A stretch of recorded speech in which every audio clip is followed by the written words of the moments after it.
Hey guys, tonight we arrive in a place that's dusty, sunlit, and suspiciously full of shouting. You're standing in the heart of ancient Athens, right in the Agora, that big open-air plaza where folks come to trade olives, complain about taxes, and occasionally punish each other in extremely creative ways. You're wearing a scratchy tunic. Your sandals are too tight. Someone just walked past you carrying a sheep, and you're not entirely sure whether it's their pet, their lunch, or their legal witness. Welcome to democracy. It's not perfect. It's loud, nosy, and slightly vengeful, but it's got character. Here in ancient Greece, everyone's watching everyone else. And when someone breaks the rules, whether it's stealing silver or sneezing during a ritual, there's no such thing as a quiet trial. Oh, no, justice here is loud, public, and often very weird. So, before you get comfortable, take a moment to like the video and subscribe, but only if you genuinely enjoy what I do here. And, hey, drop your location and the time down in the comments. I love seeing where and when you're tuning in from. Now, dim the lights. Maybe turn on a fan for that soft background hum. And let's ease into tonight's journey together. You weave through the crowd toward a marble platform where a trial is being held. Except this one looks more like a heated family dinner with 500 opinionated cousins. There's a man standing barefoot, hands raised, shouting about betrayal and baked goods. His accuser, also barefoot, because democracy, is equally red-faced and waving a wax tablet with a list of offenses. This isn't a courtroom. It's a civic circus. The Greeks were big on punishment that fit the crime, or at least entertained the public. They didn't have prisons like we do. Short-term holding cells? Maybe. But mostly, they preferred punishments you could live through, remember, and ideally warn your neighbors about. And they believed everyone should participate. You, yes, you, could be picked by lot to serve on a jury. If you were over 30 and breathing, congratulations. You're now responsible for deciding if your neighbor gets a fine, a goatskin parade, or a slow death by sipping something bitter and poetic. Historians still argue whether this communal system was more fair or just more performative. Some claim it gave power to the people. Others say it gave way too much power to that guy who really hates his barber and just wanted revenge. You head toward a shaded portico where people are whispering about today's punishments. One man was seen mocking the sacred torch runners. Another made a false claim about stolen figs. The punishment? Possibly exile. Possibly being painted red. Possibly both. It depends on who you ask. You stop at a vendor cart and accept a cup of lukewarm watered wine. It tastes like grapes with commitment issues. Across the plaza, a priest is shouting at a goat. You decide not to ask. It's easy to laugh until you realize just how seriously the Greeks took this stuff. They didn't just believe justice was important. They believed it had to be visible. Punishment wasn't effective unless everyone saw it, heard it, and maybe even smelled it a little. That's why some people were paraded around in shame, their crimes painted on signs hung around their necks. Others were forced to perform rituals, wear awkward costumes, or stand for hours with a heavy stone balanced on their head while the crowd debated how many olives they owed. You sip your wine again, still bad. You try to look inconspicuous, but someone's pointing your way. "You there?" an older man says. "What's your opinion on ostracism?" You blink. You were just here for the vibe, but now you're being swept into the story. You're part of the crowd. And tonight, justice in ancient Greece is just getting started. You blink again, and suddenly you're standing among a rowdy group of Athenians, all holding what look like broken pieces of pottery. But they're not just trash. They're ostraka, and each one has a name scratched into it. Some are written neatly. Others look like the writer sneezed halfway through. But they all serve the same purpose: a ticket to exile. This is ostracism, perhaps the pettiest form of democratic punishment ever devised. It's not reserved for murderers or thieves. Oh no. It's for people who are simply too popular, too powerful, too irritating, too good at making others feel insecure at symposia. Once a year, the Athenians hold a vote, not to elect anyone, but to kick someone out of the city for 10 years. Just gone. No trial, no defense. Just your name on a bunch of broken pots. The man leading the vote looks like he hasn't slept in 3 days and is surviving solely on spite. He waves his hand and shouts, "Bring your shards!" And people do. Hundreds of citizens drop their pottery pieces into large jars, each bearing a name they can't stand. You notice one name is especially common today: Hyperion. Apparently, he's a wealthy politician with suspiciously white teeth and a habit of speaking for too long about military budgets. Everyone's had enough.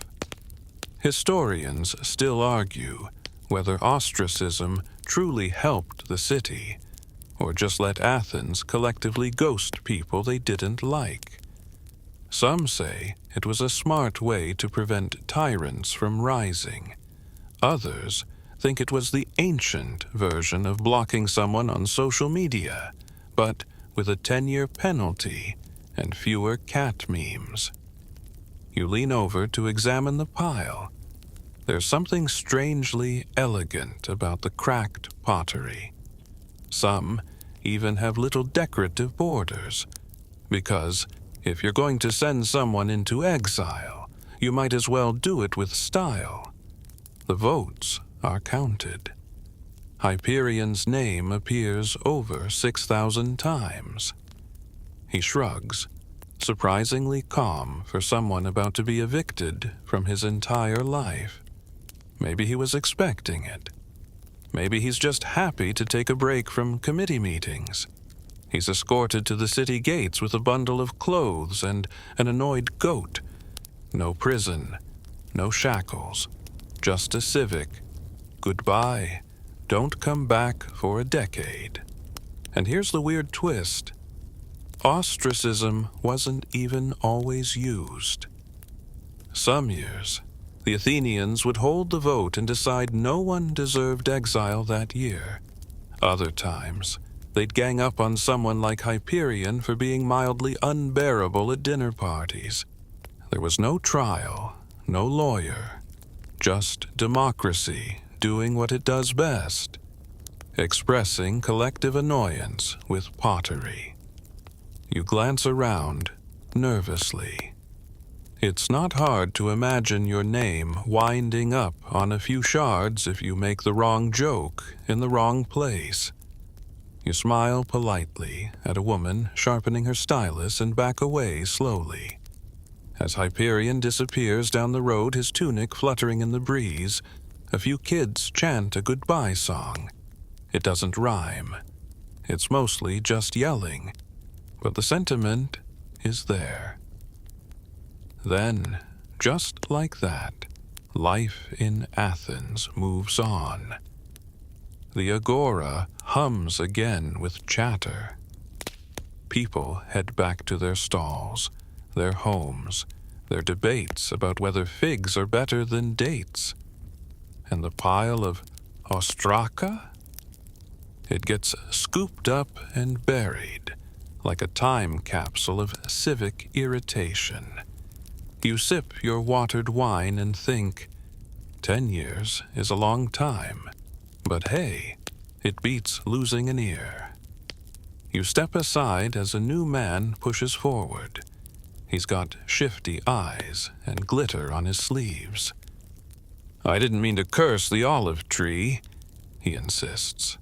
Ah, a new case begins, and you're already hooked. You follow the crowd toward a ruckus near the marketplace. It smells like sweat, olives, and something you really hope is not yesterday's fish stew. A small wooden platform has been set up beside the fishmonger's stall, and tied to it, arms outstretched and ankles barely touching the ground, is a man you instantly sympathize with. Not because you know him, but because he is absolutely covered in fish guts. This is the public stocks, Athenian edition. And, unlike the stiff, upright stocks you may picture from medieval times, these are a little more theatrical. The offender's limbs are strapped into awkward positions. His tunic's been hiked up just enough to make him embarrassed. And someone's gone the extra mile by rubbing pickled sardines into his hair. Apparently, his crime was insulting a priest's singing voice during a funeral. Unwise. Deeply unwise. Here in ancient Greece, public humiliation was the bread and butter of justice, particularly when you wanted the punishment to be more annoying than physically harmful. You weren't being tortured, necessarily. You were just stuck. Stuck where everyone could see you, comment on your posture, and, if they were feeling bold, throw something soft but humiliating. A boy walks by and lightly taps the man's shin with a dried leek. "That's for my grandmother," he says solemnly, even though it's unclear what the connection is. The man in the stocks groans. A fly lands on his nose. He tries to shake it off. Fails. Historians still argue whether these public punishments were legally required or just encouraged by social custom. Some suggest they were only used in small offenses, where a slap on the wrist wasn't satisfying enough. Others claim they had deeper civic roots, teaching the offender humility and the public a lesson in proper decorum, or at least proper fish etiquette. The punishment usually lasted a day, sometimes 2. You'd be given a little water, maybe a hunk of stale bread. But mostly, you'd be left alone with your thoughts, your regrets, and the lingering scent of seafood. You notice an older man sitting under a fig tree nearby, watching the whole ordeal with crossed arms. He nudges his friend. "I told him not to joke about the priest," he mutters. But no, he thought he was clever. And honestly, that's the moral of the moment. Cleverness is not always welcome in sacred spaces, especially not during musical solos. What makes it all worse is the location. Right here in the agora, with people bustling past, merchants haggling, poets shouting their verses, and flocks of pigeons treating your misery as a roosting opportunity. And still, the offender will return to normal life after this. No exile, no fines, just a sticky, fishy memory that clings harder than the punishment itself. There's even a rumor that one guy, after spending a day in the stocks for mocking a city official's sandals, later became that official's advisor. Apparently, humiliation builds character. Some fringe stories say there were variants of this punishment involving honey, feathers, and slow parades through the marketplace. One tale claims that a particularly cocky playwright had to sit in the stocks during the premiere of his own terrible comedy. Audiences pelted him with chestnuts and critiques. You wince as the man in the stocks sneezes. The fish smell seems to intensify on impact. A flute player walks by and starts improvising a little tune. Others clap. Someone hands the prisoner a fig. He drops it. The flute player shrugs. The tune continues. By sundown, the crowd begins to thin, and the offender looks a little paler, a little quieter, maybe a little wiser. When he's finally untied, he stumbles toward the nearest fountain and dunks his entire face into the water. You hear someone say, "Hope he learned his lesson." Someone else adds, "Hope he takes a bath." And just like that, the plaza resets. The stocks are wiped down, barely. The fish guts are mostly kicked away, and life carries on, loud, bright, unforgiving, and somehow still completely human. You walk past the fig tree, still chuckling to yourself. It's good to know that in ancient Greece, even punishment had a little theatrical flair, a little seasoning, and, on unfortunate days like today, a whole lot of anchovy. You wander away from the fish-scented aftermath, doing your best to breathe through your sleeve, when someone gently bumps into you. You turn and see a man, tall, stoop-shouldered, moving slowly as if he's made of stone. Around his neck is a thick iron collar, engraved with neat, sharp Greek letters that read, "I stole from the temple." No shouting, no fish, no ropes or stocks, just him, and the weight of his crime, quite literally dragging his head forward. You follow him for a few paces. The collar isn't ornamental, it's heavy. It digs slightly into his shoulders, and each step looks more like penance than progress. Occasionally, people look up, read the inscription, and murmur. A few raise their eyebrows. A child points. One woman scoffs and mutters, "That's the one. He touched the sacred altar with muddy shoes." The Greeks loved a good metaphor, and this punishment? It's the perfect blend of symbolism and discomfort. You don't just feel your guilt, you carry it every day in full public view. Historians still argue whether these collars were used for minor crimes only, or if they were a middle ground between shame and exile. Some say they were temporary, worn for a set number of weeks. Others claim some poor souls never had theirs removed, living out their days as slow-moving reminders that crime doesn't pay. It just gets inscribed. You catch up to the man at a public fountain, where he lowers himself slowly onto a stone bench. It takes effort. A few people whisper behind him. One drops a fig near his feet and doesn't pick it up. He looks over at you briefly, eyes tired, but not angry. Maybe he expected worse. Maybe he once saw someone be exiled with only a goat for company, and thought, this isn't so bad.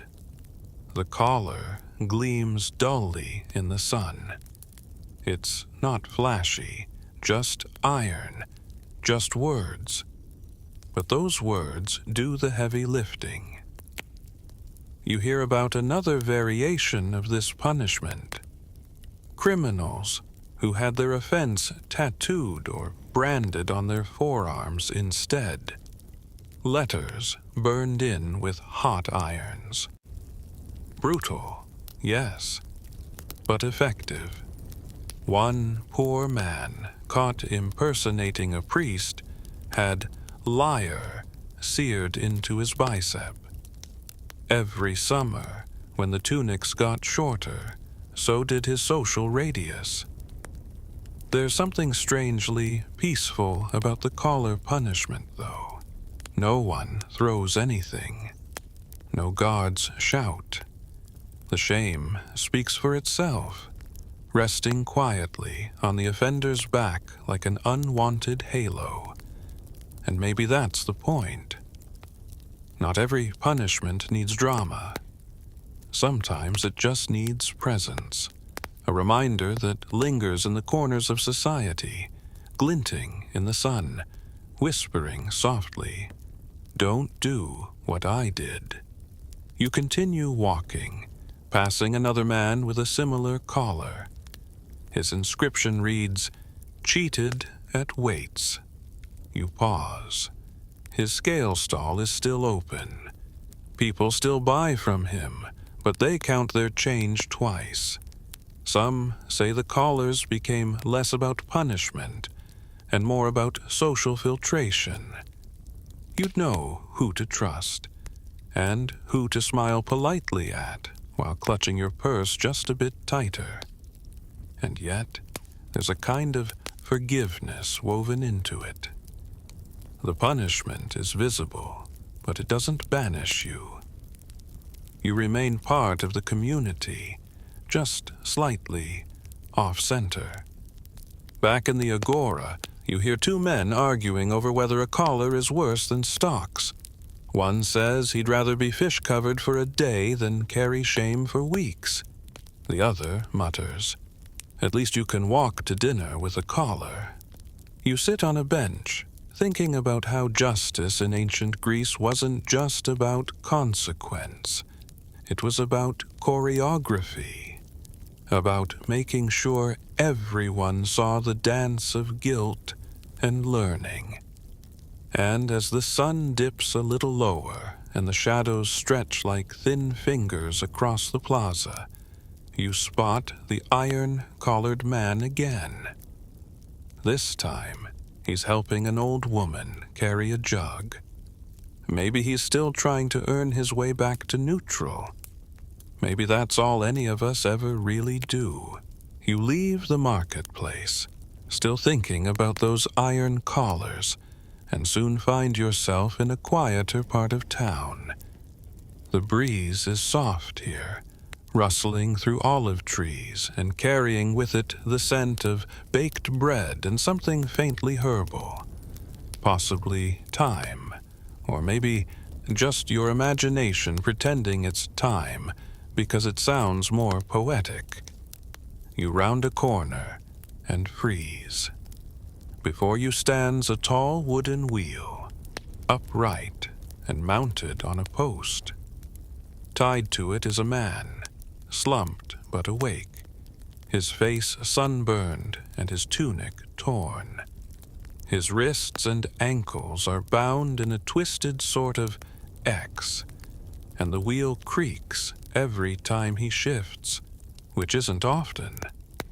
Welcome to one of ancient Greece's more theatrical punishments, the breaking wheel, or, as it was sometimes ominously called, the wheel of justice. Now, before you panic, the Greeks didn't always go full medieval with it. This wasn't always a bone-shattering death sentence. Sometimes it was used more symbolically. The wheel might be spun slowly in public view, the accused tied and displayed as a spectacle of disgrace. Other times the punishment was more physical, severe beatings while bound, or being left exposed to the elements for hours, sometimes days. Historians still argue whether the wheel was more common in certain city-states than others. Athens, for instance, leaned more toward exile or fines, while harsher forms of punishment, like this one, may have been more prevalent in border towns or wartime crises, when public obedience needed stronger reinforcement. The man tied to this wheel. He's young, maybe too young, a teenager perhaps, and judging by the charcoal-smudged writing on a plank beneath him, he defaced a shrine with graffiti. It reads, "Zeus eats figs." You sigh. It's bold, it's dumb, and in ancient Greece, it's enough to get you displayed like a moral billboard. A few passers-by look up at him with mixed emotions. One man chuckles softly. A woman clucks her tongue in disapproval. An old priest mutters something about the decay of youth, though he walks a little faster afterward, perhaps trying not to laugh himself. The tied boy doesn't speak. Maybe he's embarrassed. Maybe he's just baking in the sun and thinking of all the better things he could have written. At least make it rhyme, you think. There's something almost poetic in how quiet the punishment is. No yelling, no guards shouting orders, just a wheel in a quiet square, turning once in a while with the wind, creaking like an old door. Still, it's not just for show. You spot his shoulders, sunburned, yes, but also bruised. Someone made sure the punishment meant something, but not so much that he couldn't recover. Greeks were often more focused on deterrence than destruction. Justice, in this case, meant humiliation paired with just enough pain to make you remember it every time someone offered you a fig. A small group of school children files past, their teacher pointing at the wheel. You catch the words hubris, respect, and public disgrace. The kids stare. One of them winces. Another scribbles something in the dirt and quickly erases it. There's always that one. You find yourself wondering if the wheel is effective. Does it make people behave? Or does it just give everyone a little thrill of superiority? A passer-by mutters that the boy's family had to pay extra to have him untied before sunset. Otherwise, he'd have to spend the night up there, listening to rats and owls take bets on which toe would go numb first. The punishment has a strange efficiency. It humiliates, it warns, it educates, all while requiring minimal effort from the city. Just tie someone up, give them a nameplate, and let shame do the rest. There's a certain economy in cruelty. Later, As you leave the square, the breeze shifts again. You hear someone singing, a soft, mocking tune about Zeus and his alleged fig obsession. It's off-key, but catchy. Someone will probably sell it as a liar ballad by next week.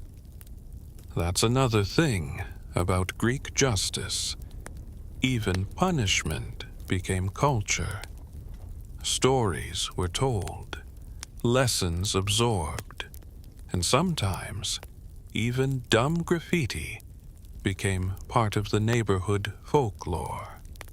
As the last rays of sun glint off the wooden spokes of the punishment wheel, you take one last look at the boy. He raises his head, meets your eyes for a second, and rolls them dramatically. You snort. He'll be fine. Probably. You head downhill now, past a row of fig trees, try not to think about Zeus, and into a narrow alley that smells faintly of old wine and fresh sweat. You're getting used to the scent of ancient justice. It's earthy, it's sharp, and it's got a lingering aftertaste of regret. The walls close in tighter here, and the sound of laughter draws you forward. At the end of the alley is a public courtyard where a few dozen citizens have gathered around a raised stone platform. On it stands a man, stocky and balding, wearing a bright teal tunic that's entirely too cheerful for the situation. His arms are bound, not by rope, but with something more symbolic. A garland of laurel, now wilted. His face has been smeared with red clay, and 2 onions hang from his ears. He looks ridiculous, and that's the point. You've stumbled upon one of Athens' favorite punishments for petty corruption: ritualized public mockery. No torture, no branding, just an overwhelming sense of second-hand embarrassment. In fact, the Greeks had a particular fondness for dragging shame into the public square and letting it do all the work. If you were a minor official caught taking bribes or abusing your position, you might find yourself dressed like a clownish fool and displayed to your fellow citizens, who were encouraged to jeer, joke, and occasionally throw bits of stale bread. The crowd doesn't disappoint. One man bellows, "Oh, noble tax collector, how noble is your nose!" And the crowd erupts with laughter. A child mimics the bound man's exaggerated shuffle. Someone starts a chant. 2 onions, no honor. It's a scene of pure theater. Justice, Greek style. Historians still argue whether this kind of punishment was more effective than harsher alternatives. Some claim it fostered civic participation and a kind of communal accountability. Others suggest it was performative, a way to entertain the masses under the guise of morality. Either way, it worked. No one here looks eager to be the next punchline. You learn the man's name is Meles, a low-ranking magistrate who accepted a sheep in exchange for approving a land claim. Not even a good sheep, someone adds, a sickly one with a limp.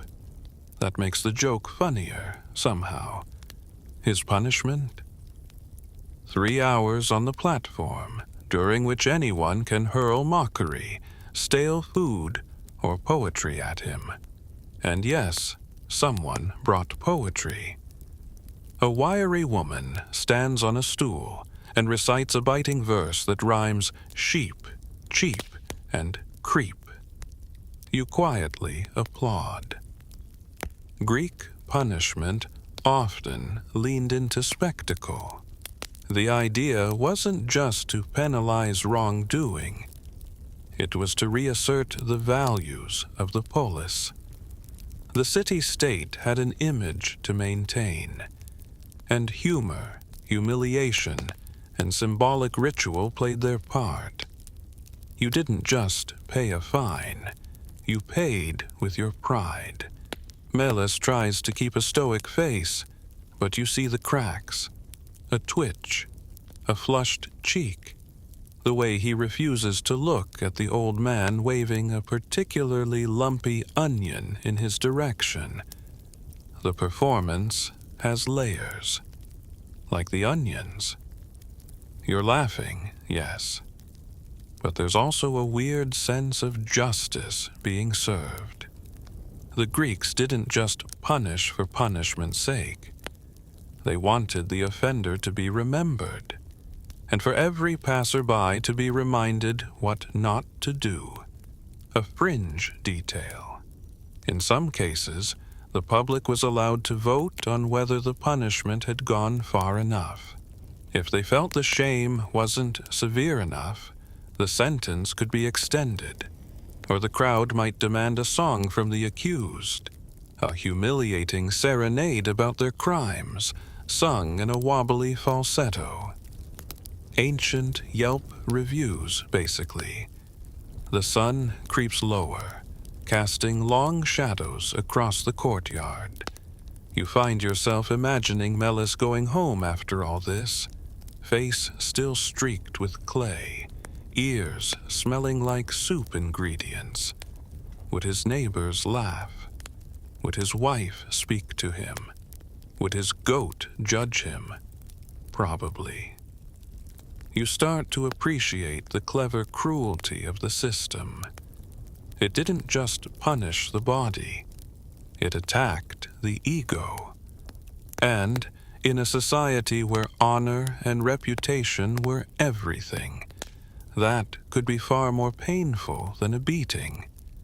You wonder if modern politicians would behave differently if they knew they might end up with onions on their ears and public rhyming verses about their bribes. Probably not. But it's a nice thought.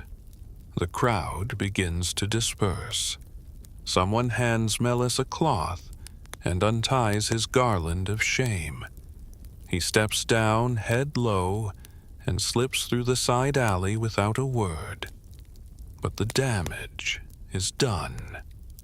You hear two men mutter, "That's Melis, the bribe gobbler," and it's clear. He'll carry that nickname longer than the smell of onions. You head out too, back into the cooling dusk. Somewhere a lyre strums. Maybe another ballad is being born.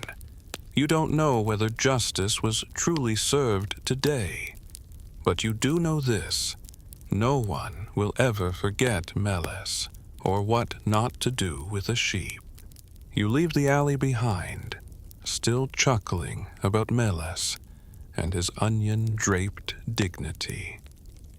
But the mood shifts as you walk uphill, toward the Stoa, the long, columned hall where philosophy students normally argue about ethics over honey cakes. Tonight, however, it's hosting a more energetic debate. You edge through the crowd just in time to witness another peculiar form of punishment, this one less smelly, but infinitely more puzzling. A young man is standing stock still in the middle of the square, not tied, not gagged, just frozen. His eyes dart nervously, but he doesn't move a muscle. He's surrounded by people holding scrolls and wax tablets. They're not guards, they're scribes, and they're copying down everything he says. Because for the next 7 hours, this man is sentenced to speak only the truth. Yes, that's the punishment. He's been declared a serial exaggerator, a gossip, the kind of person who adds, "and then the statue came to life" to every story. So the council, with a touch of theatrical brilliance, decided that his sentence would be enforced honesty. Every word must be factual, every statement cross-checked, and if he lies again, a fine followed by another truth session, with added onion earrings perhaps. This was called parrhesia, the concept of frank, fearless truth-telling, and while normally praised in Athenian democracy, it could also be twisted into discipline. Forced parrhesia was like truth with a spotlight on it. Public, pressured, and deeply humiliating for the naturally dramatic. The man opens his mouth. "I am 25 years old," he mumbles. A scribe nods and scribbles. "I did not invent the story about the amphora exploding on its own." Another scribe lifts an eyebrow. Someone in the crowd mutters, "That's not what you told my cousin." The crowd laughs. Historians still argue whether forced parrhesia was common legal practice or more of a social tool, part punishment, part theatrical intervention. Some accounts suggest it was used more in educational settings, like a moral timeout for philosophy students. Others claim it made surprise appearances in the courts, particularly for people who disrupted civic harmony with exaggerated tales. You stand and watch the man's truth marathon unfold. It's agonizing. Not because the crowd is cruel, though, let's be honest, they're not helping, but because you can see his brain working overtime. Every sentence now becomes a minefield. He says, "I once met a Spartan who," then pauses, rethinks, and says, "No. I heard a story about a Spartan from someone who may have met him." A scribe sighs and scratches out the first version. No one's throwing food this time. This isn't about humiliation in the slapstick sense. This is slow-burning shame, the kind that festers under your skin and makes you dread the sound of your own voice. And the Greeks loved it. They were masters of the psychological sting. Where other societies might chop off your tongue or brand your arm, Athens would sentence you to face your own words, publicly, repeatedly, and under scrutiny. You wonder what a modern version of this punishment would look like. A Twitter account where every lie gets corrected in real time. A mandatory podcast titled "Things I Made Up"? Somewhere, Aristotle would be proud, or maybe annoyed. Scholars still debate whether he endorsed parrhesia as a civic good or warned about its weaponization. Meanwhile, the man continues. "I once claimed to have seen Athena in the clouds. That was metaphorical." Laughter. "I said the Agora's olives were magical. They are just regular olives." More laughter. The scribes are relentless.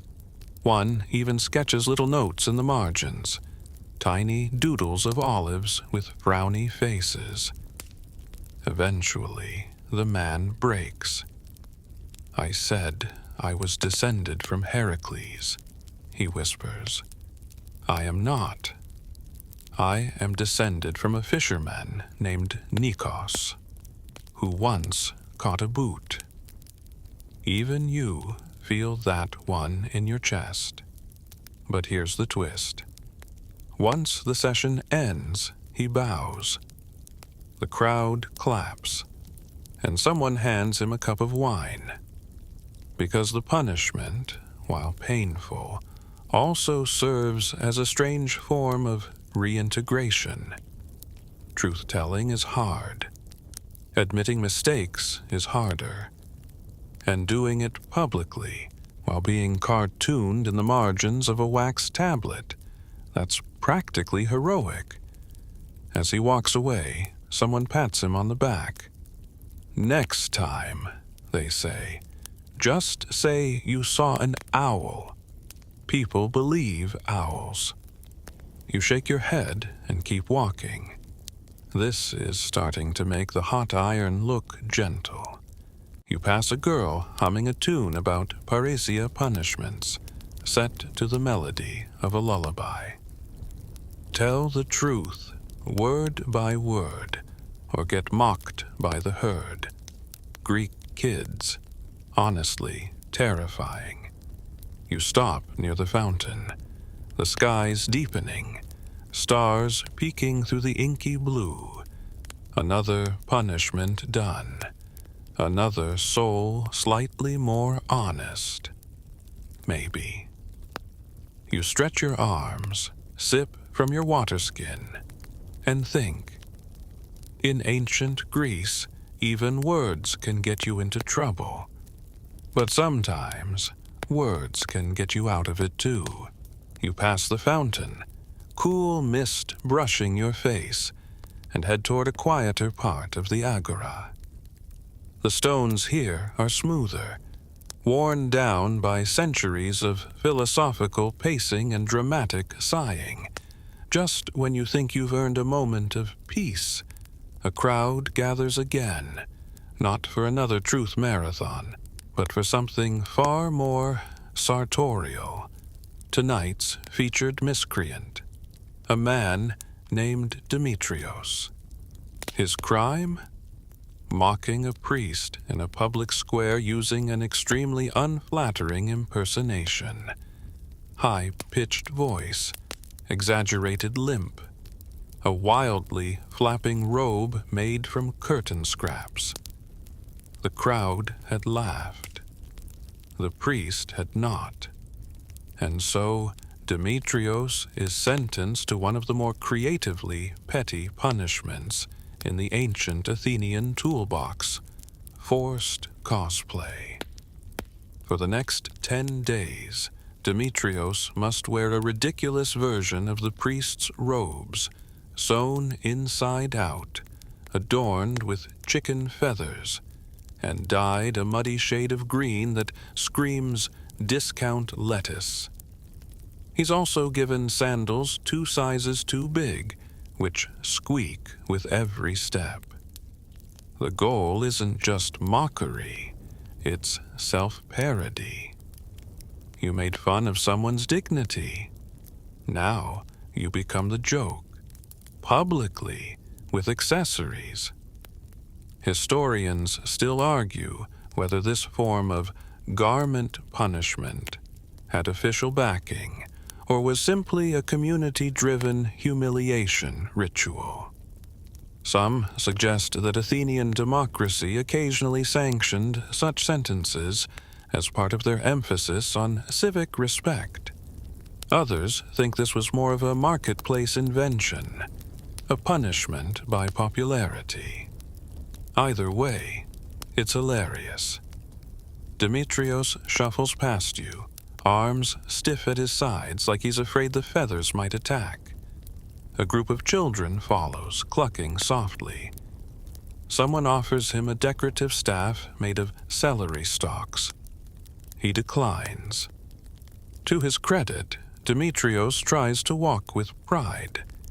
He throws his shoulders back, lifts his chin, and immediately trips on the hem of his lettuce-green robe. There's a collective wince. Then, a ripple of laughter. This punishment walks a fine line, more psychological than physical, more performance than pain. It's theater with consequences. You overhear an older man muttering, "Better this than fines, or exile, or hemlock." He nods solemnly, then snorts. The thing is, Athens loved performance. They invented comedy and tragedy, after all. So when someone's bad behavior crossed into the realm of farce, the punishment often did, too. You've seen it before. Men forced to carry symbolic weights through the agora for laziness, or wear garlands of garlic for dishonesty. One particularly infamous merchant had to walk backwards for a week after price gouging grain during a festival. But Demetrios takes the prize for visual absurdity. The feathers, the squeaky shoes, it's pure, satirical gold. He stops near a stall and clears his throat. I, Demetrios, he declares, am a living lesson in humility. The stall owner tosses him a plum. It bounces off his head.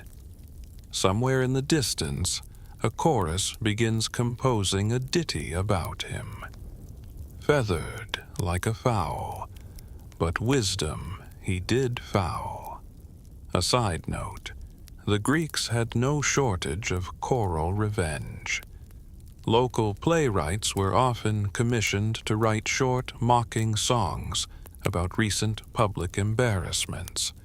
Sometimes they were even performed at festivals, with dancers, in masks. Demetrios, at least, seems to be taking it in stride. By nightfall, he's dancing clumsily in the square, robe swirling, children giggling as they try to match his steps.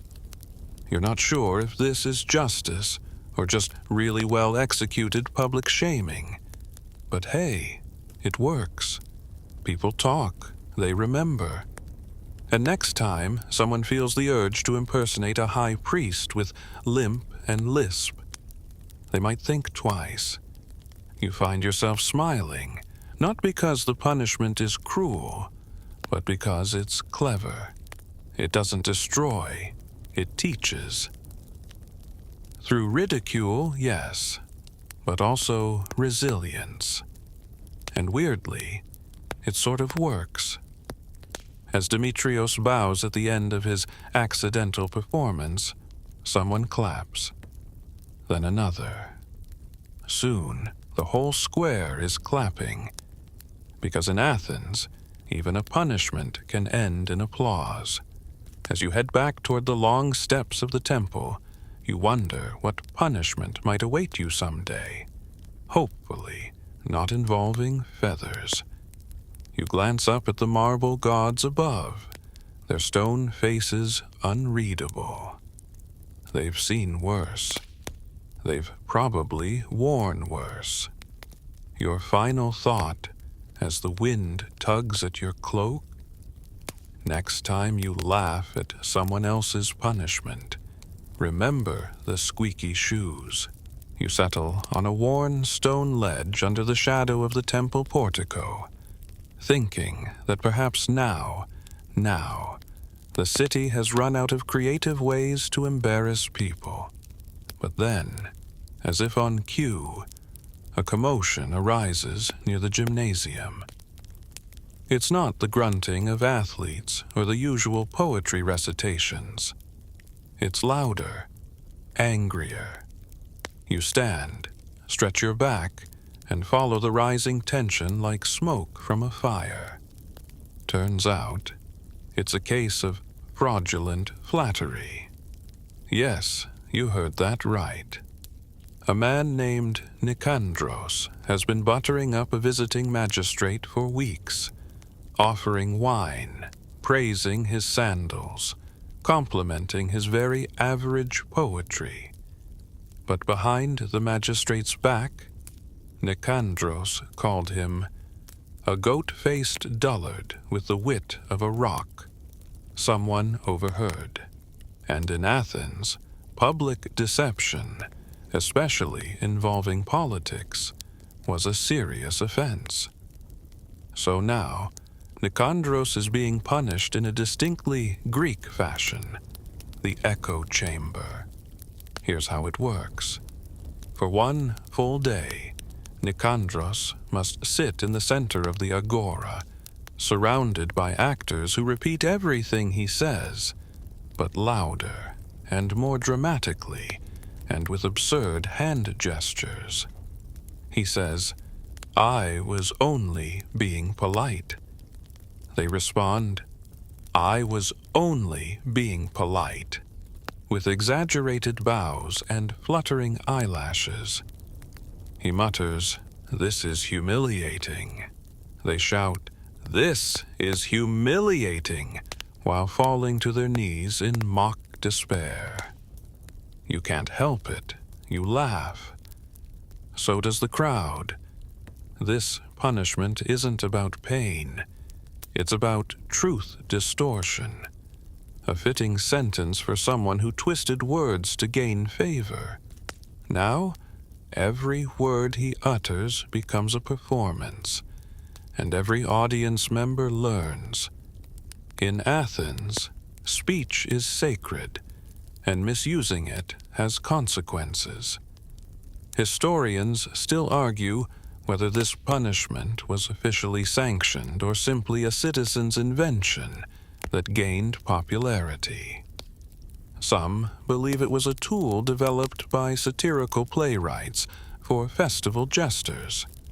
Others say the echo chamber was an old agora tradition, designed to humble sweet-talkers and two-faced politicians alike. Either way, it's working. Nicandros looks like he wants to vanish into the flagstones. The actors are relentless.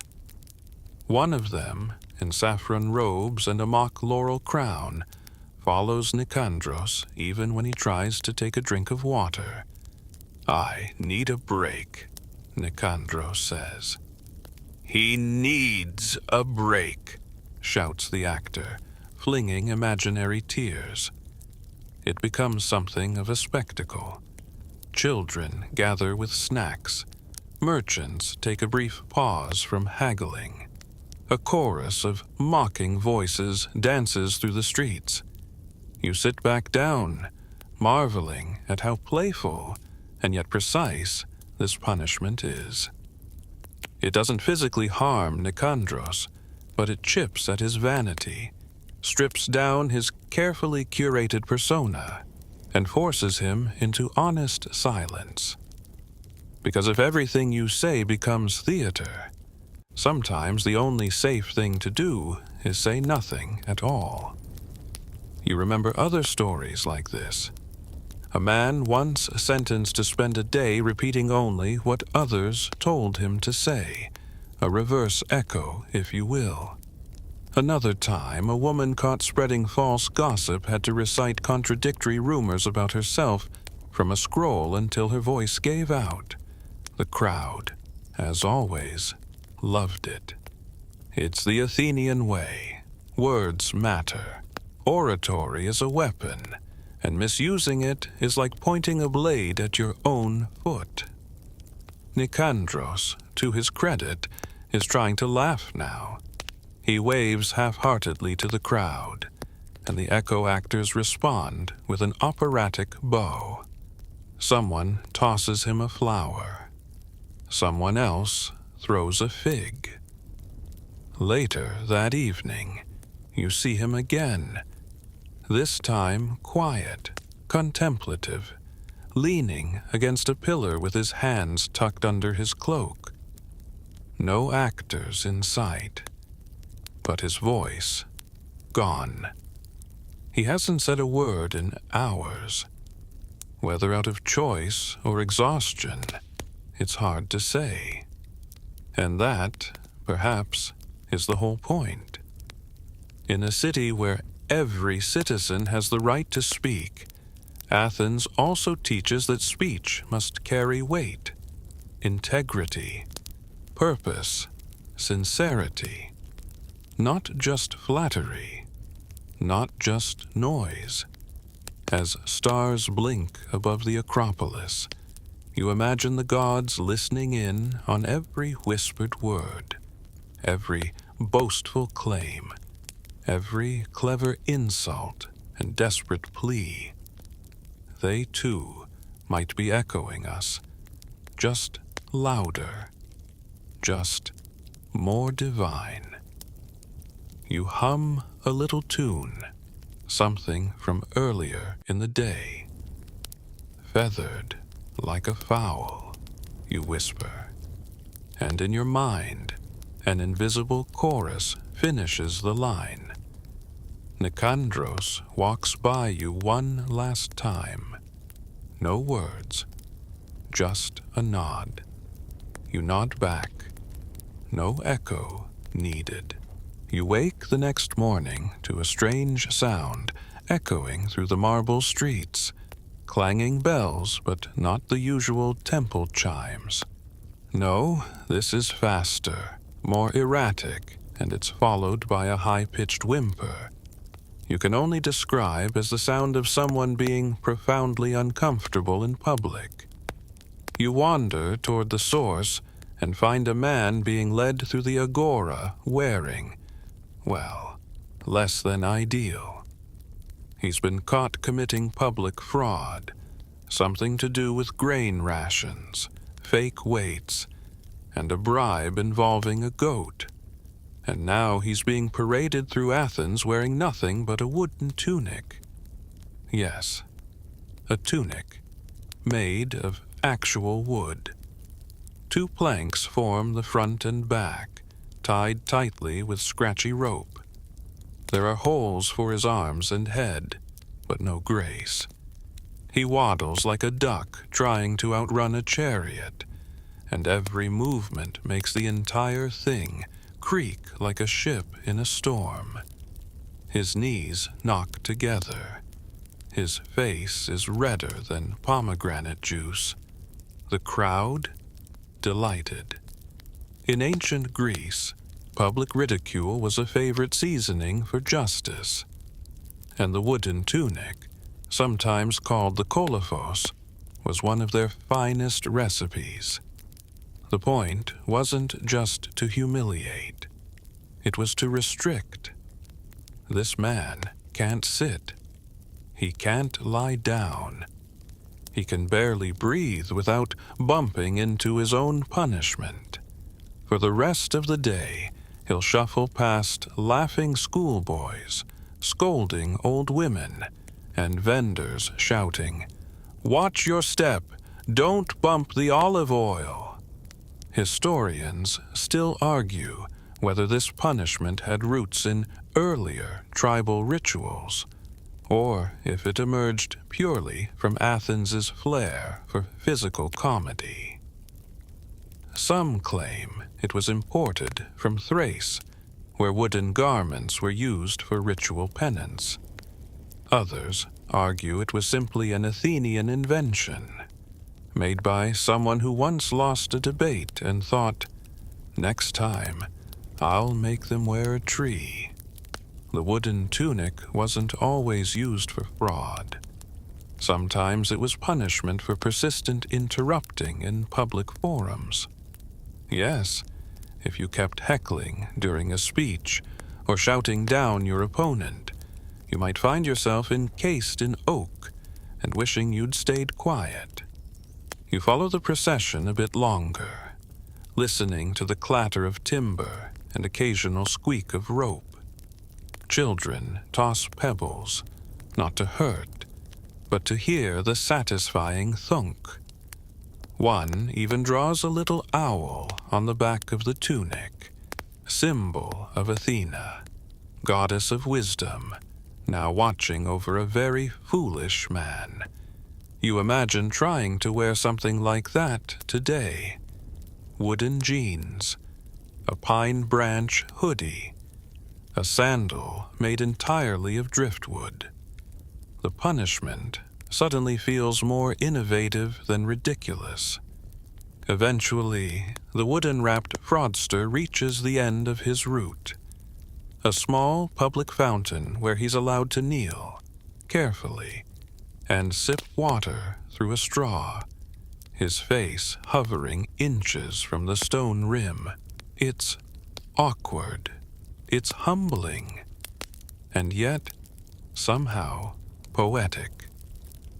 You sit nearby, watching the way his shoulders relax just slightly after the journey. He knows it's temporary. The tunic comes off at sunset, but his reputation, that'll creak a lot longer. Later, as the sun begins to bake the agora's cobblestones, a girl walks past humming a little ditty. Wooden shirt, liar's pride, wears the truth he tried to hide. You raise an eyebrow. That rhyme didn't exist yesterday. But that's Athens. One day's punishment becomes the next day's folk song. One man's fraud becomes everyone's favorite street performance. You stretch, let your arms fall lazily across a carved bench, and close your eyes for just a moment. The heat, the rhythm of the city, the soft murmur of gossip drifting like incense smoke. It's all oddly soothing. You remember stories of other wooden punishments.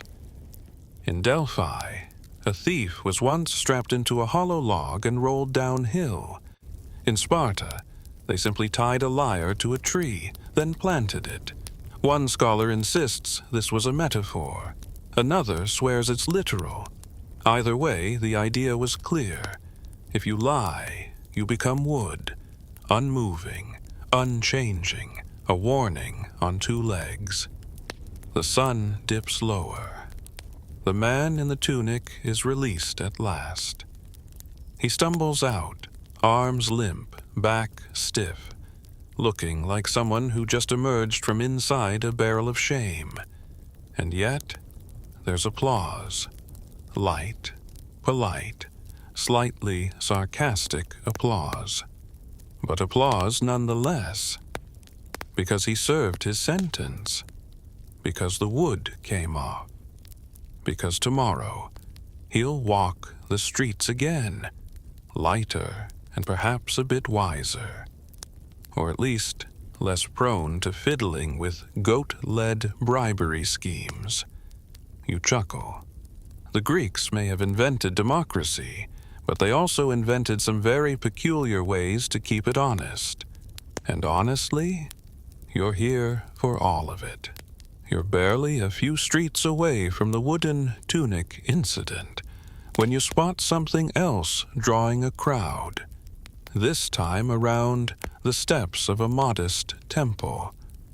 A woman stands in the center, arms crossed defiantly, surrounded by older men who appear simultaneously confused, amused, and slightly afraid. The accusation? Gossip. Yes, gossip.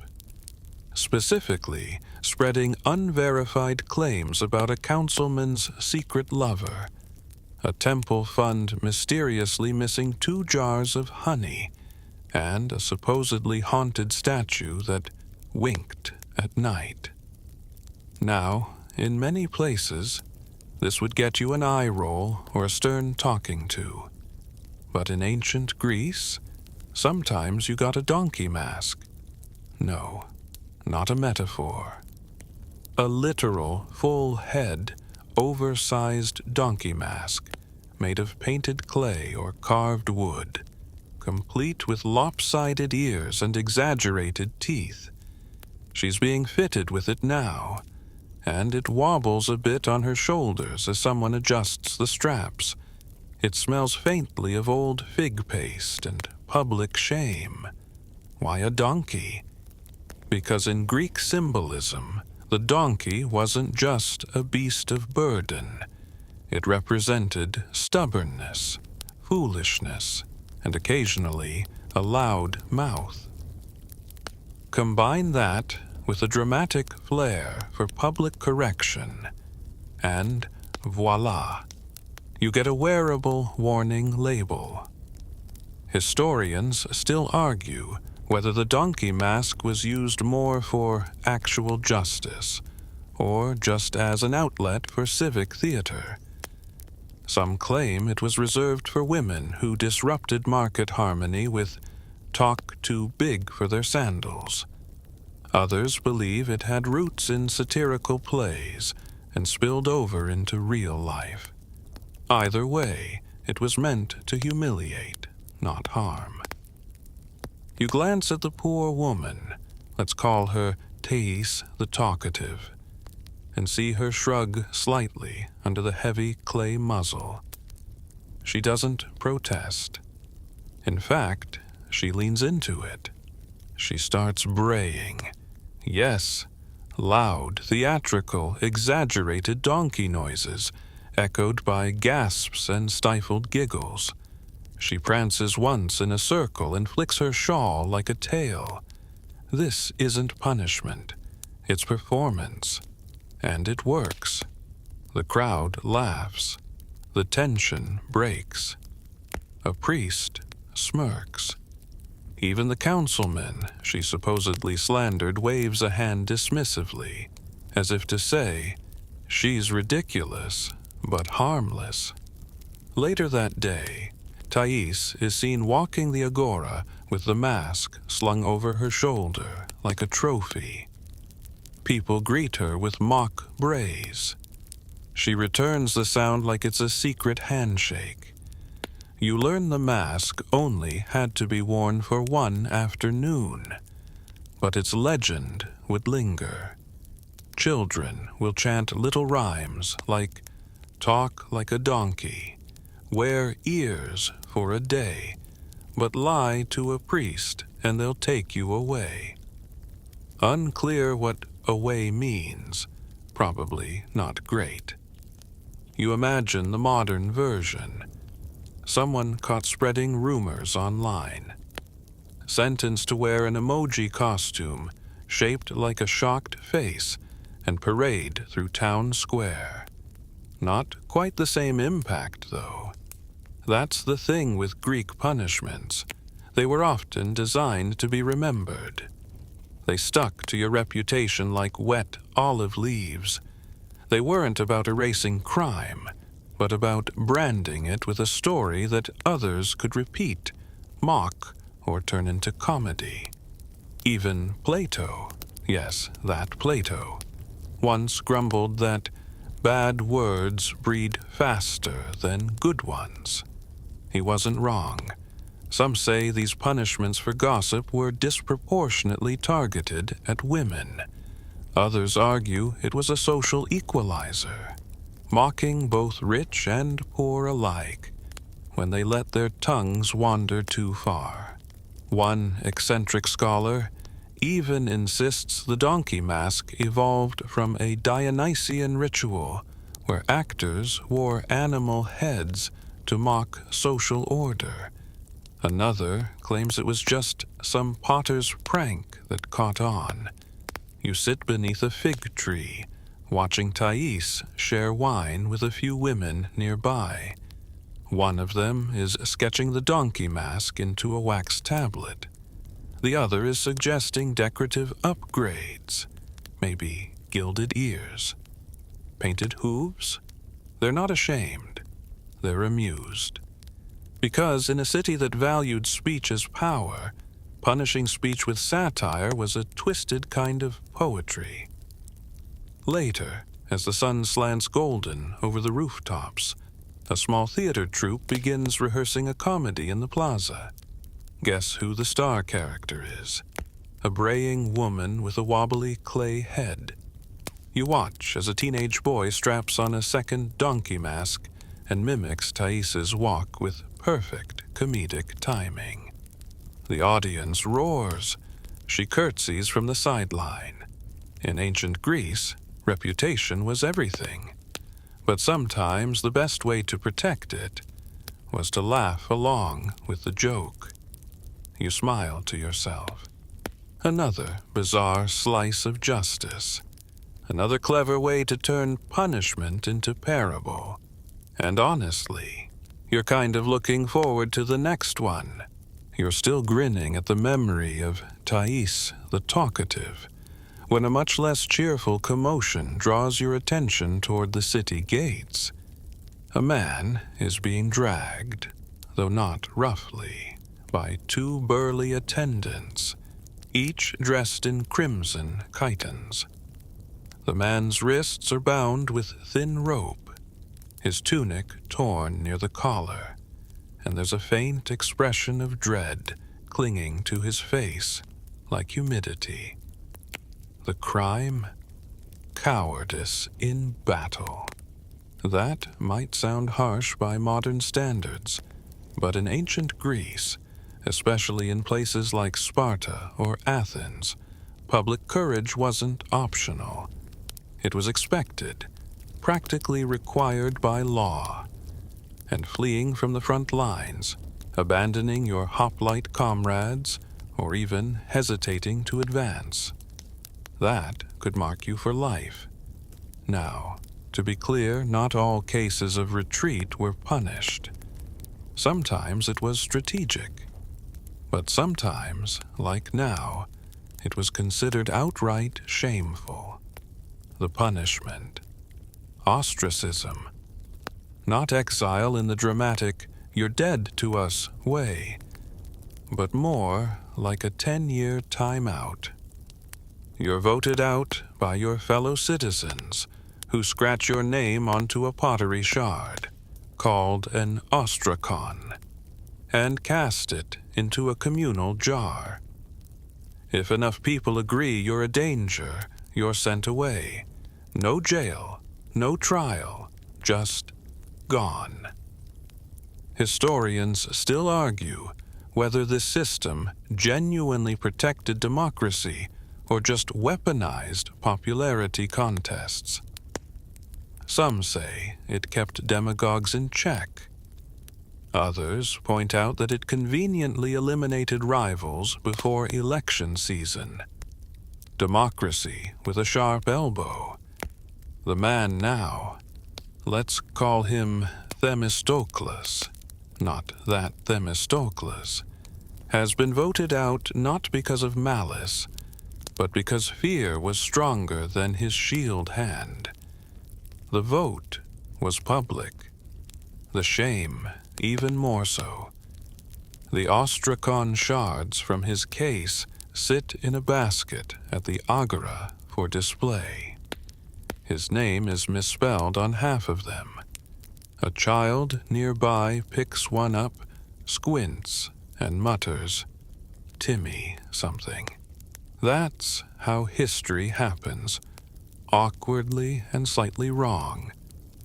Themistocles walks quietly, not resisting, but glancing back at the Acropolis as though hoping someone will change their mind. No one does. And yet, here's the twist. Ostracism wasn't always permanent. After 10 years, you could return. If the city missed you or needed your skills, you were welcomed back, no questions asked. Some even returned to applause. One famous general was ostracized, only to be recalled during a war, hailed as a hero, and paraded through the streets with flowers. Others never came back. One supposedly set up a cheese shop in Thrace. You watch Themistocles pass through the gate, a donkey waiting for him, loaded with water and figs. No guards follow him, no chains, just space and memory. A few people murmur. One woman says, "He'll be back. He's still better than Callistos." Someone else laughs. Callistos stabbed a goat during the Delian Games and still didn't get voted out. You imagine it. A democratic society where shame comes in clay shards, where your neighbors decide your fate with a scribble, where you could be brilliant 1 month and banished the next, depending on how loud your enemies are. It's elegant in a way. No blood, no prisons, just absence. And for the community, it creates a kind of myth. The person disappears, but their story grows. Children ask why they left. Parents explain. Gossip festers. And then, one day, they return, either redeemed or forgotten. Back at the agora, another man is nervously eyeing the ostraka jar. His name hasn't appeared yet, but he suspects it might. He's been a bit too vocal about the war tax lately. You sit on a bench shaped like a lion and imagine modern ostracism. A co-worker voted out of slack. A neighbor banished from the HOA for excessive leaf blower usage. An influencer blocked by a crowdsource app for cringe behavior. All very Greek in spirit. Another scholar once theorized that ostracism had psychological benefits, that it gave people a way to manage anger collectively, without violence, that scratching names into pottery was cathartic, like emotional Sudoku with consequences. Others disagree. They call it petty politics with ceramic flair. Still, you marvel at the system's mix of order and chaos. It's democratic, sort of. It's fair sometimes, and it's terrifying definitely. You close your eyes and picture the pottery shards clinking in the voting jar. 1,000 decisions in baked clay, no speeches, no defenses, just a whisper, a scratch, and a fate decided. And when you open them again, the crowd is already dispersing, like fog under sunlight. You stretch your back and think. In ancient Greece, even banishment had rules. Even disgrace had rituals. And even the forgotten ones were never truly erased. A few days pass. The sun hangs heavy over the dusty marble steps of the Pnyx, where citizens once gathered to debate matters of the state. You find yourself resting beneath a fig tree, half asleep, when a commotion ripples down the hillside. Something about a playwright being charged with impiety. And honestly, how bad could a little blasphemy really be? You shuffle over, drawn by the scent of roasted onions and controversy. The accused is standing at the base of a column, arms folded, looking more annoyed than afraid.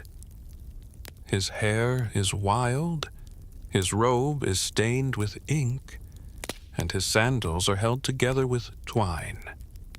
Definitely a poet. The accusation, mocking the gods during a public performance. Specifically, a comedy where Zeus is portrayed as a forgetful grandfather, and Apollo keeps misplacing his lyre. It got big laughs. It also got him in trouble. You're now witnessing a very ancient and very Greek tradition, graphe asabeas, or public trials for irreverence toward the gods. You'd think, in a society brimming with myth, they'd be more relaxed about humor. But religion wasn't just sacred. It was civic. The gods were tied to the city's well-being. Offend them too loudly, and the crops might wither. Or worse, the Spartans might invade. The punishment depends. Fines, exile, even death. If the jury was feeling particularly dramatic. Historians still argue whether these trials were driven by genuine piety or just political backstabbing in a divine costume. Some believe the gods were merely stage props for social control. Others argue Athenians truly feared divine retribution for collective blasphemy. Either way, the playwright, let's call him Diodoros the Indignant, is now pleading his case before 500 jurors. Yes, 500. Ancient Athens didn't do things halfway. You spot a juror nodding off in the back. Another is eating grapes. One is carving a chicken into his cloak. Justice is apparently a casual affair. Diodorus argues that laughter is a form of praise, that comedy brings the gods closer to the people, that Zeus probably would forget things if given enough wine. He delivers this with theatrical flair and a few rhymed insults about Hera's cooking. The crowd snickers, but the priest presiding over the trial does not. His frown could curdle wine. In one famous case, a man named Diagoras of Melos was accused of denying the existence of the gods entirely. His punishment? Exile. He left Athens and was reportedly never heard from again, unless you count the rumors about him hiding in a barrel in Corinth. Another playwright, more famous than Diodorus, was tried for similar offenses. Aristophanes. His comedies were biting, irreverent, and wildly popular. Yet somehow he escaped real punishment. Scholars guess he had friends in clever places. Or maybe Zeus really did have a sense of humor. Back in the square, Diodorus awaits the verdict.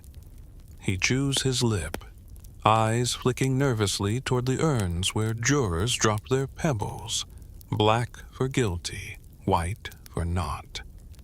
You watch the process. Each juror steps up, looks down, and drops a pebble with the solemnity of someone choosing a side in a playground game. The pebbles are counted.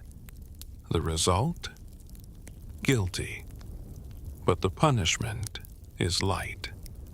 Just a fine equivalent to a few months' wages.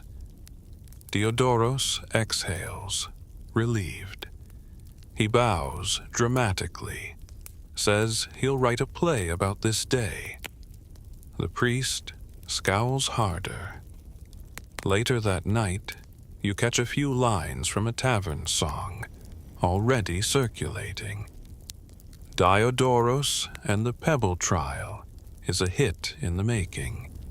In this version, Hermes saves him with a joke, and Dionysus turns the jurors into goats. It won't win any temple awards, but it'll pack the theater. The trial fades into chatter. A few philosophers mumble about the delicate balance between freedom and order. One mutters that truth and comedy often share a bed, but never admit it in public. You sip your watered wine and wonder what blasphemy means in a world where gods walk among murals, where temples shine from every hilltop, and where myths are both sacred texts and dinner conversation. One philosopher nearby drops this nugget. To laugh at the gods is to risk their wrath, but to fear them completely is to live like a stone. You don't know what it means exactly, but it sounds very Greek. You walk home by torchlight, past a wall where someone has etched a crude cartoon of Ares in a toga, tripping over a shield. Someone's always testing the limits. In ancient Greece, religion was no joke, but everyone still told the jokes anyway. The gods loomed large, yes, but people? People will always giggle at divine flatulence. And sometimes that laughter costs a little silver. The sun barely peeks over the Acropolis when another curious tale greets you. This one involving musical instruments, competitive men, and a goat. Yes, we're talking about the flute trial of Marsyas. one of those ancient stories so absurd it borders on tragic comedy. You lean against a cool stone wall in the agora, as a merchant retells the myth like it's breaking news. According to legend, Marsyas, a satyr, half man, half goat, all attitude, found a flute that had once belonged to the goddess Athena. She'd tossed it aside because puffing up her cheeks made her look silly in the reflecting pool. Naturally, Marsyas thought, well, I look fantastic with bloated cheeks, and decided to keep it. The problem? He didn't just play it. He challenged Apollo to a music contest. That's right. A minor woodland creature dared the god of poetry, prophecy, and all things aesthetic to a battle of tunes. If confidence were a crime, Marsyas would have been guilty twice over. The challenge was accepted, and the venue, Mount Tmolus. Not exactly Carnegie Hall, but the acoustics were decent, and the audience included muses, nymphs, and at least one very bored shepherd. The rules: each would play their best music, and the judges would decide who was more divine. Historians still argue whether this myth was more about hubris or about shifting cultural values, from rustic folk music to refined artistry. Some say Marsyas represented older traditions, raw, emotional, earthy, while Apollo stood for polished civilization. Others believe it was a cautionary tale, aimed at anyone getting too big for their goat legs. The performance began. Marsyas played first, wild, raw melodies that made trees sway and birds stop mid-flight. Apollo followed, plucking his lyre with celestial calm. The first round? Close. Then Apollo added a twist, singing while playing. Marsyas objected. His instrument required both hands and his mouth. That's cheating, surely. But Apollo, as both performer and eventual judge, didn't agree. He won, of course he did, and as punishment for challenging a god, Marsyas was flayed alive. Yes, skinned, in a forest clearing. The very definition of overkill. You shiver, not just from the myth's horror, but from the strange silence that follows in the marketplace. Even the merchants look solemn. One mutters that Apollo's punishment had more to do with bruised ego than justice. But here's where the story takes a detour into the symbolic. Ancient Greeks viewed myths like this as more than just bedtime tales. They were vessels of meaning, allegories of order versus chaos, restraint versus passion. Marsyas wasn't just a satyr. He was the untamed world, daring to challenge a carefully coiffed deity. One fragment from an ancient playwright even frames the contest as a metaphor for free speech. That music, like words, could defy power and be punished accordingly. Still, not all versions end with flaying. In one variation, Marsyas becomes a river, his blood transformed into a stream flowing through Phrygia. His song never truly stopped. It just changed form. You wander past a column that bears a faint carving, a horned figure with raised arms, a flute tucked beneath one hoof. Marsyas, immortalized in stone, if not skin. And, back in Athens, there's even a small shrine to him, not far from the theater of Dionysus. Some poets leave tokens there. Laurel leaves, bits of reed, scraps of verse, as if to say, we remember the one who dared. You overhear a student of rhetoric recite a line from memory. To challenge the gods is madness, to be remembered for it, divine. That night, your dreams are filled with melodies, some soft as morning mist, others wild and frantic like hoof beats through a grove. Marsyas's music echoes, untamed and echoing through olive branches. You wake just before dawn, unsure whether it was a warning or a serenade. But one thing is clear. In ancient Greece, punishment could be poetic. Terrible, yes, but poetic. And you silently promise to never challenge Apollo to anything, not even a staring contest. You rise slowly, brushing olive leaves from your tunic, the dream of Marsyas still clinging to your mind like mist. But there's one final story to uncover tonight, one that might just make you laugh, wince, and shake your head all at once. It involves a ladder, a cucumber, and what might be the pettiest punishment in Greek antiquity. The setting? A small police near the borderlands, the kind of town where everyone knows your name and your debts.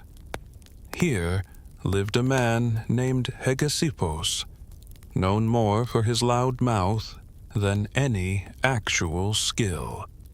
According to one minor historian with a flair for sarcasm, Hegesippos insulted a well-respected elder by accusing him of buying spoiled olives and having the face to match. Now, in modern terms, that's just a weird burn. But in ancient Greece, that could be grounds for legal action. You stroll past an old agora, imagining the scene. A crowded square, a hot afternoon, and Hegesippos summoned to the council for insulting the dignity of a citizen in good standing. His punishment? Not a fine, not exile. No, he was ordered to parade through town, wearing nothing but a tunic made of woven vegetable fibers, holding a cucumber like a scepter, and reciting a self-deprecating poem of apology written by the man he insulted. You think back to earlier sections: stoning, mutilation, ritual flaying, and then this: a veggie toga and public poetry. But here's the twist. In ancient Greece, comedy was a tool of correction. Satire and ridicule weren't just for entertainment. They were a form of soft punishment. If the community laughed at you, they didn't need to bleed you. You were humiliated, but you were also reintegrated. The joke, as they say, was on you, but at least you still got to laugh. Historians still argue whether this particular event actually happened, or if it was just an early form of dramatic parody, something between local justice and low-budget theater. Either way, the message was clear. Don't insult an elder with bad olives and better rhymes. And it wasn't just Hegesippos. There are records of people being made to sit backward on donkeys while wearing fake laurels, or being locked inside giant ceramic jars for a full market day, with signs around their necks that read things like, "I overwatered my neighbor's figs." Minor crimes, minor payback, but maximum public shame. You see, the Greeks understood something important. Not every misstep required blood or bruises. Sometimes a bruised ego was enough.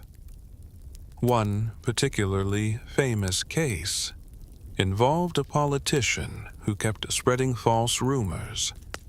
His penalty: he had to stand outside the theater of Dionysus holding a clay pot and inviting people to spit in it until it overflowed with truth.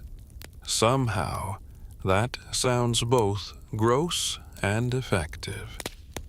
You pass a bronze statue in the corner of a quiet courtyard. No name, no plaque, just a grinning man holding a cucumber. You wonder if it's real, or just a tribute to the absurdity of human justice.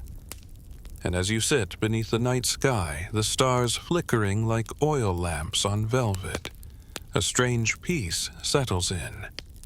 You've walked through scorching iron, flying rocks, dancing goats, and public humiliation. You've watched justice in all its ancient forms, raw, theatrical, brutal, and occasionally hilarious. This isn't just history. It's humanity, trying to balance law and laughter, fear and fairness. And while you probably wouldn't trade places with any of the people you've met tonight, you do admire their strange, chaotic, oddly meaningful systems. So, next time someone cuts in line at the grocery store, just be glad you're not in Athens, 432 BCE, being forced to wear a leek hat and sing a sorry song to a crowd of giggling citizens. Now, take a breath. Let it out slowly. The trials are over. The crowd has gone home. And the cucumber? Well, that's between you and your dreams. The fire has faded now, leaving only gentle embers glowing at the edges of your thoughts. You feel the weight of 1,000 sandals echoing across marble steps, the whispers of judges long gone, and the faint scent of olive oil and burnt thyme drifting on a breeze you'll never quite catch. Your fingers twitch slightly, remembering hot iron. Your shoulders roll as if shaking off invisible toga threads. But it's all fading now, softly, slowly, like parchment curling at the corners. The voices you've met, Marsyas, Hegesippos, Skiron and his terrifying footbath, are retreating into history, back into their dusty scrolls and temple shadows. They were wild, yes, a little terrifying, a bit ridiculous, but also very, very human. Now, the stars above Athens blur into golden specks across the night. The pillars lean into sleep. The statues exhale. And somewhere, perhaps, a cucumber still stands tall in moonlight, proud and absurd in its leafy dignity. You made it. You survived every lash of ancient law, every absurd twist of punishment, every time a goat looked at you like it knew too much. And now you can rest. So close your eyes. Let the amphora of your mind settle. Let the gods, if they're watching, nod in quiet approval, You are safe. You are still. You are here.